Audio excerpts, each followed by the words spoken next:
Okay, so for DMR today, you have Joy has 20 tiles, Kay has 28 tiles, and Liz has 44 tiles. They each arrange their tiles into a rectangle.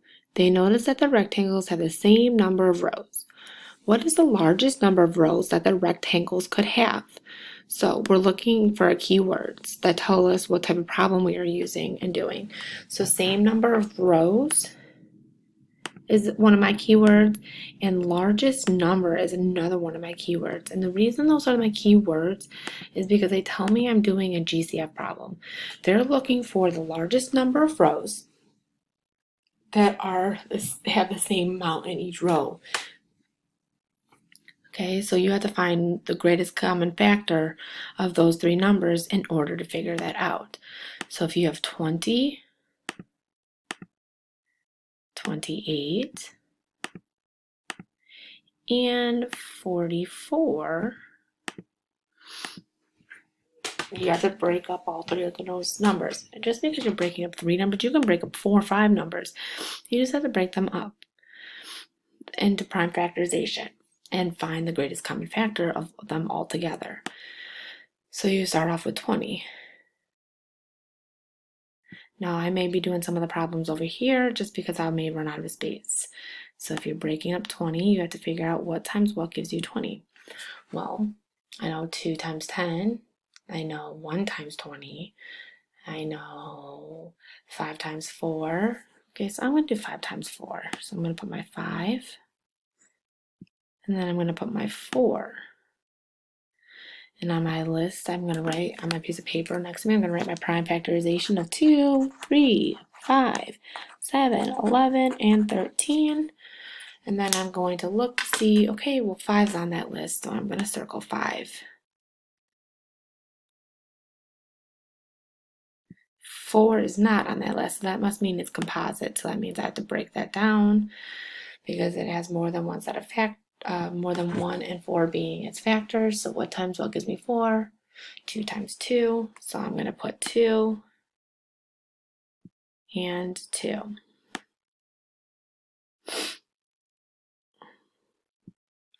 So I see 2 and 2. 2 is on my list, so that's a prime number. That means only 2 times 1 gives me 2. When I multiply it, both whole numbers, so I circle them. Now I see 20. 20 has apples at all the ends of its branches, so we are good with 20. So let's move on to 28. So I'm going to break up 28. 28, 2, 8. Break it up. And then I'm thinking to myself, what times what gives me 28?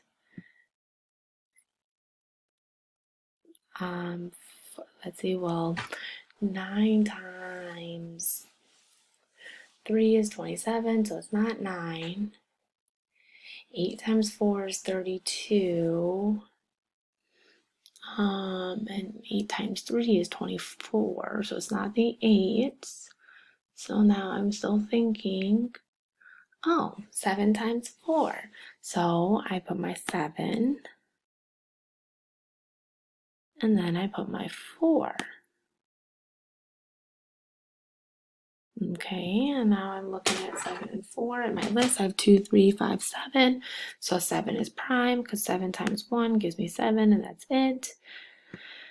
4 I already broke down over in the 20, so I am going to break down 4 again, and I know it's 2 and 2.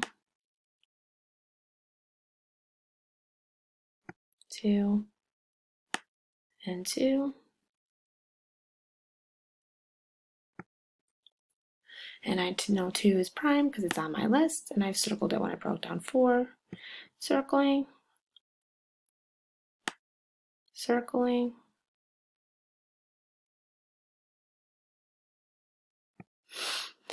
And now I gotta do 44. So I'm gonna do 44 over here. So I'm gonna break 44 up. And I'm gonna say, I'm like, what times what gives me 44? 10 times 4 is 40. So that must mean 11 times 4 is 44. So I'm going to do 11 and 4. I'm gonna do 11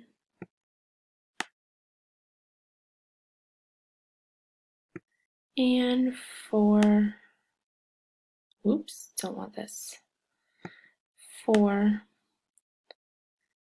And I've already broken up 4, so I know that's 2 times 2. So I'm going to put my 2 and my 2.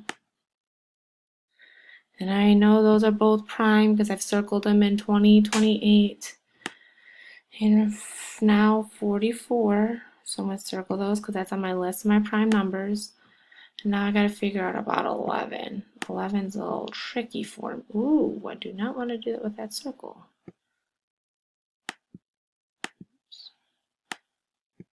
Oh my goodness. CL 2. Let me make it a little bigger because I messed it up. So we have 2 and 2. Now I'm looking at 11. I'm going to look at my prime number chart. 2, 3, 5, 7, 11. So I'm going to actually circle 11 because 11 is the prime number. So I circle 11.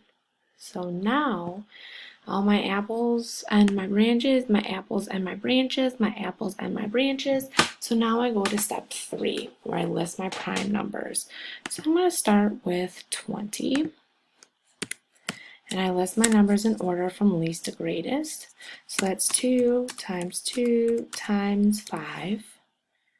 Then I have 28, where I have 2 times 2 times 7.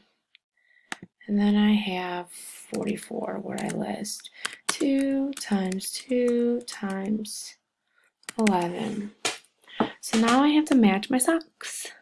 So I see 3 sets of 2. I see another 3 sets of 2.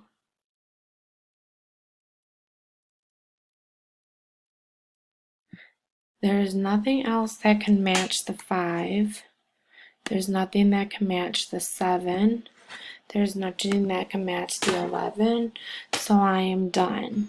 So I'm going to put and block off where I'm only looking at my top row, and I'll extend this down for you so you're blocking off to the bottom 2, so you're only looking still at the top row. So I only have 2 numbers that are circled, and that's 2 times 2, which I know that 2 times 2 is 4.